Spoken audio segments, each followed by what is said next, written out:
ایک بہت بڑے تابعی تھے، بہت بڑے تابعی. پہلے زمانے میں جو محدثین ہوا کرتے تھے نا، پوری دنیا سے لوگ ان کے پاس آتے تھے حدیث سیکھنے کے لیے. تو وہ درس دیتے تھے، اور شام سے، دمشق سے، مصر سے، عراق سے، کہاں کہاں سے لوگ ان کے پاس اونٹوں پہ بیٹھ کے آتے ان سے حدیث سننے کے لیے. بڑا مجمع لگا ہوتا، بڑے بڑے مشائخ. ان کی ماں گھر سے ان کو آواز دیتی، بوڑھی ماں، اور کہتی تو یہاں بیٹھا ہوا درس دے رہا ہے، چل جا کے مرغیوں کو دانا ڈال. بڑے بڑے علماء بیٹھے ہوئے ہیں، اور یہ اپنی مسند چھوڑ کے جاتے اور مرغیوں کو دانا ڈال کے واپس آ جاتے. کسی نے ان سے کہا کہ حضرت یہ مرغیوں کو اتنا پروٹوکول کیوں دے رہے ہیں آپ؟ اتنا اہم درس چل رہا ہوتا ہے آپ کا، اس میں خلل آتا ہے بیچ میں. لوگ اپنا ٹائم نکال کے آپ کے پاس آئے ہیں، یہ کسی کے ذمہ لگا دیں، ہمارے ذمہ لگا دیں، یا کوئی سیٹنگ کر دیں.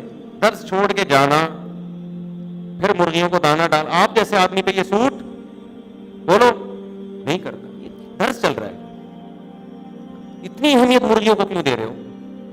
یہ ایسے جیسے میری بھی مرغیاں ہیں نا، میں کہوں یار ایک منٹ ذرا رکے، میں مرغیوں کو پانی رکھ کے آیا. آپ بولو گے مجھ صاحب ٹھیک ہے، ہمیں پتا ہے آپ کو مرغیاں پالنے کا شوق ہے، یہ بیان کے بعد رکھ دینا. کوئی روزہ تھوڑی رکھا ہوا ہے انہوں نے، یا کسی کو بولنے وہ رکھ دے گا. تو ان سے کسی نے پوچھا کہ اتنا اہم درس چل رہا ہے، قال اللہ قال رسول چل رہا ہے، لوگ دور دور سے آئے ہیں، اور ادھر آپ کی ماں بولتی ہے مرغیوں کو دانا ڈالو، آپ کیا کرتے ہیں؟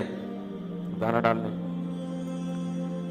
انہوں نے فرمایا دیکھو مرغیوں کی میرے دل میں اہمیت،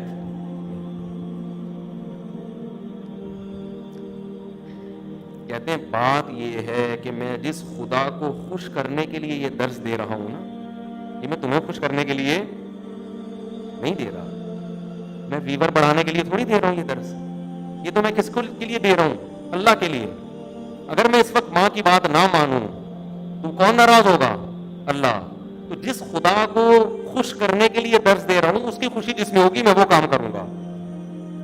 تم نے درس سننا ہے سنو، نہیں سننا ہے نہیں سنو، میں تو خدا کو خوش کروں گا. مرغیوں کی ویلیو نہیں ہے، ویلیو کس کی ہے؟ ماں کی. وہ کہہ رہی ہے دانا ڈالو. اب مائیں دیہاتی ہوتی ہیں، ہم ہوتے ہم ان کی ماں کو سمجھا دیتے کہ آپ بعد میں بول دیا کریں، لیکن بعض مائیں دیہاتی ہوتی ہیں، ان پڑھ ہوتی ہیں، ان کو آداب نہیں پتا ہوتے. آدمی پڑھ لکھ جاتا ہے، اسے پتا ہے کس وقت کیا کہنا ہے، ماں کو نہیں پتا ہوتا. تو وہ بزرگ یہ نہیں دیکھ رہے کہ میری ماں پڑھی لکھی ہے کہ ان پڑھ ہے، وہ کہیں بھائی یہ سمجھانا کا تو بات کی چیز ہے، ابھی کس کو فالو کرنا ہے. وہ بھی غصہ ہوگی وہ کہ میں تجھے کیا کہہ رہی ہوں اور تو اپنا درس لے کے بیٹھا ہوا ہے. تو میں نے ایسے لوگ دیکھے آج بھی ہیں الحمدللہ. 15 سال سے باپ بستر پہ پڑا ہوا ہے کوما میں، اور بیٹا خدمت کر رہا ہے، بیٹے خدمت کر رہے ہیں. یہ جو میں بار بار کہتا ہوں نسل بڑھاؤ، اس میں تمہارا فائدہ ہے. اپنی اولاد پہ بھی رحم کرو. بوڑھے ماں باپ کو پالنا بعض دفعہ ایک بندے کا کام نہیں ہوتا. اگر یہ ذمہ داری کئیوں پہ ڈیوائڈ ہو جائے تو سب مل کے پال لیتے ہیں. یہ اپنی اولاد پہ بھی ظلم ہے کہ آپ اس کو بہن بھائی نہ دیں، اس پہ بھی ظلم ہے. بس ساری ذمہ داری اس پہ آ جاتی ہے، وہ بیچارہ کسی کچھ اور کر ہی نہیں سکتا. اس کے لیے تو سعادت ہے کہ ماں کی خدمت کرے، لیکن ماں باپ کا بھی تو فرض بنتا ہے نا کہ. اور بڑھاپے کا زمانہ 20 30 سال چلتا ہے، 2-4 سال کی بات نہیں ہوتی.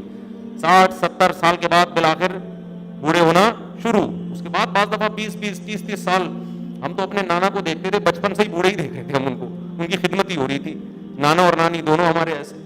ہم نے ان کو دیکھا ہے کہ ہمارے جو ماموں خالہ تھے انہوں نے 40 سال میرا خیال ہے ان کی بڑھاپے میں خدمت کی. 40 سال کو 99 سال میں فوت ہوئے وہ.